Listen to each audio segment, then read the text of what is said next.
Recognizing a perfect square trinomial will make it much easier to easily and quickly expand or factor certain expressions. A perfect square trinomial is when you have any binomial that is multiplied by itself or that is squared.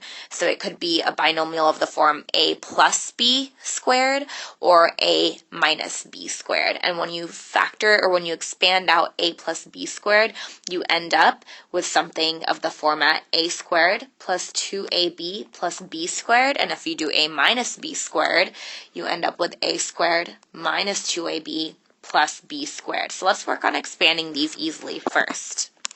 Y minus 4, that entire thing is squared. This is going to give us, instead of actually using distributive property, we can just use our perfect square trinomial format.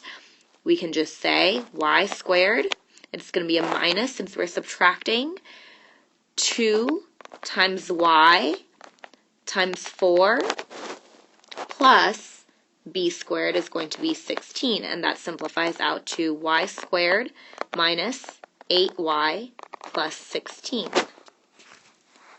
Let's try another one. We have this binomial x plus 10, and we are squaring it or multiplying it by itself, and we can use our perfect square trinomial pattern to see what the answer is going to be. That's going to give us x squared plus 2 times x times 10 plus 10 squared, which simplifies out to x squared plus 20x plus 10 squared is 100. And last but not least, we have one here with a coefficient in front of the first term in front of the a term, but we'll just treat this whole thing like an a term. So we have a binomial with subtraction involved, and we are squaring it with itself. So this is going to give us 3x squared minus 2 times 3x times the b term, which is 2, plus 2 squared. And that simplifies out to 9x squared minus 2 times 3 is 6, and 6 times 2 is 12, 12x plus 4.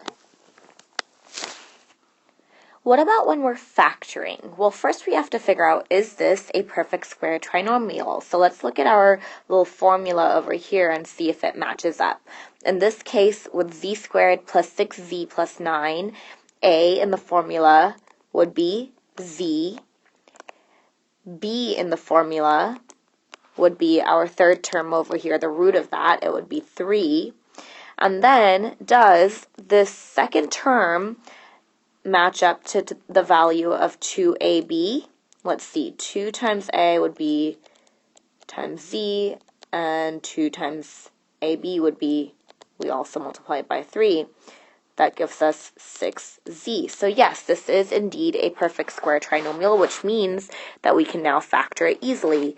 This is going to turn into z plus b, which is 3, squared. And if you wanted to double check by expanding that out, that these do indeed equal each other, you would find that that works out. Let's try one more. First, is this a perfect square trinomial? Well, our a would be the square root of this first term, which would be 4q.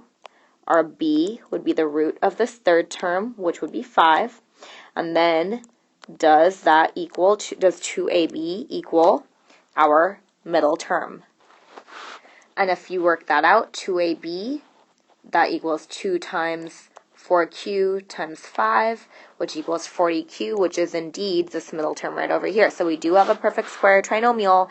In this case, we are subtracting the second term, so it's going to have an a minus b squared format for the binomial that's being squared, and then we can rewrite this as a, which is 4q, minus b, which is 5, squared. And if you were to expand that out, you would find this is equivalent to our original expression up here. So when we're working with perfect square trinomials, first we must determine, is it a perfect square or not, and then we can use this format to factor or expand.